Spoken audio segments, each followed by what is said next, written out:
this first century burial and how that was done. And is it important?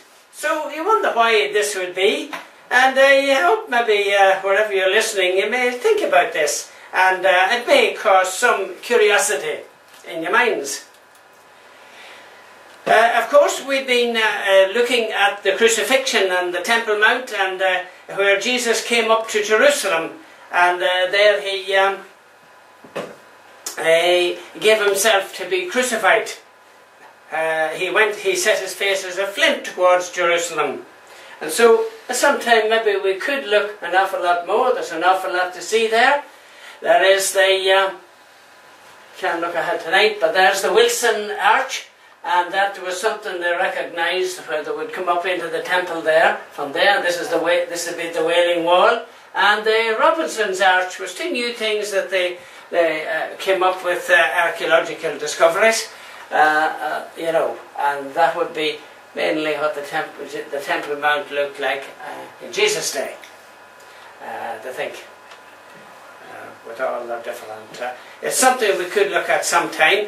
I'd have to go in on some of those things and make them bigger, you see, but we'll not do that now. So, first century tombs. You will realise that this tomb, there's a cutout to let you see into it.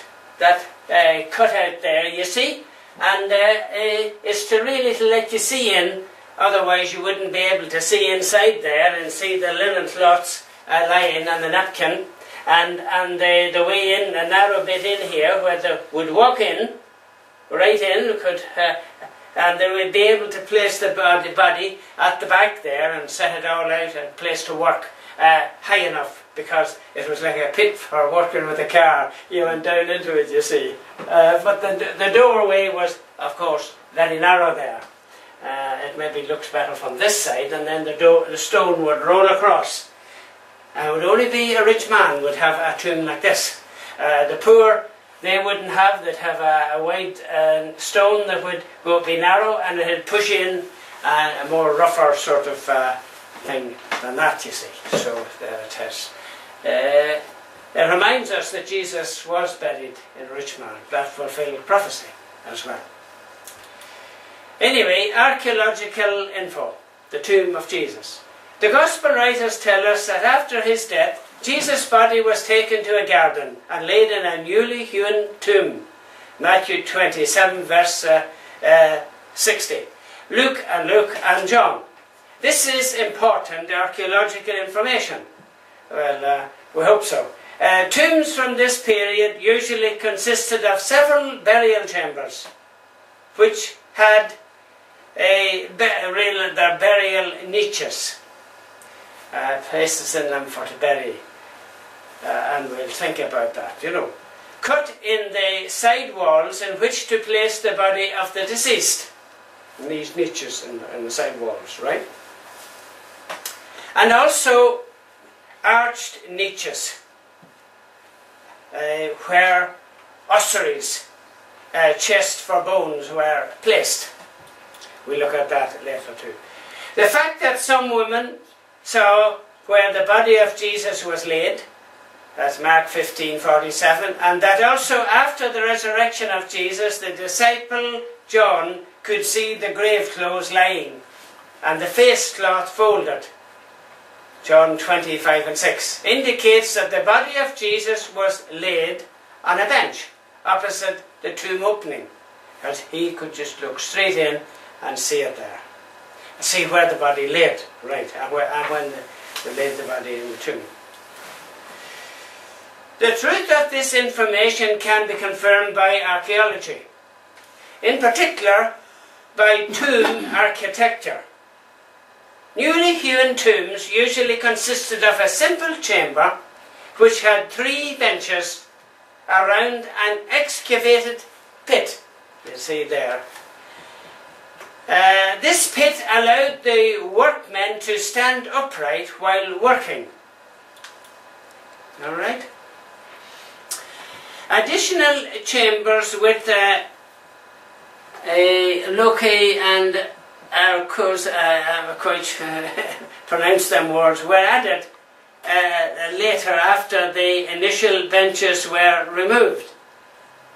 A newly hewn tomb could be used by the for primary burial, which is the first part of the ritual of oscillatium.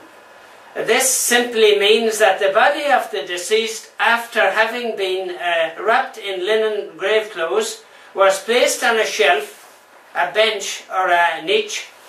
About a year later, after the soft tissues had decomposed, the bones were placed in an ossuary. This is called the secondary burial. It would appear, therefore, that the body of Jesus was indeed laid in a tomb that was newly hewn out of the rock. The entrance to the tomb would have been low, causing the disciple to stoop down in order to look inside and enter it. And there is the ossuary and the tomb. That one there was reckoned to be the one that had got James' name on it, and reckoned to be the brother said on it, the brother of Jesus. But some of them took him to court, and there was a court case on it, and I think they weren't able to disprove it.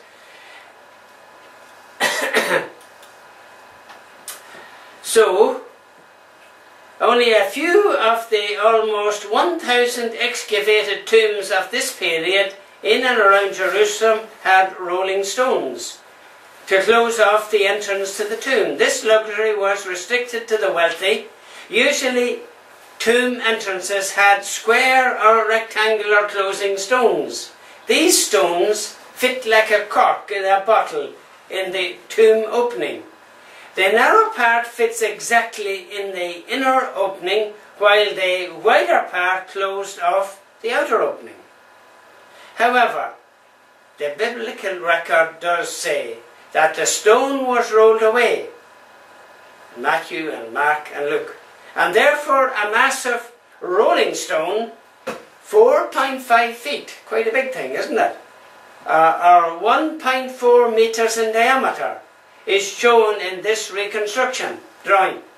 The rare rolling stone entrance would be consistent with the idea that Joseph of Arimathea was a rich man. The reference is Matthew 27, verse 57. There again, so that's the look at it there. You're remembering that this is cut out. It's not that shouldn't be. That should be filled all in.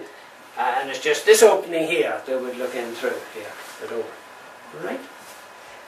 And just to let you see into it. An old family tomb.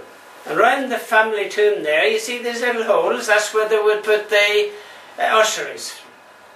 Right? And there is the garden of on Mount of olive trees, the old olive trees, about a couple of thousand years old. Olive trees.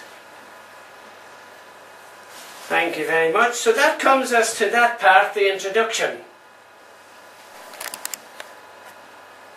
So we want to thank you for listening to the first century burial, and you can visit our website.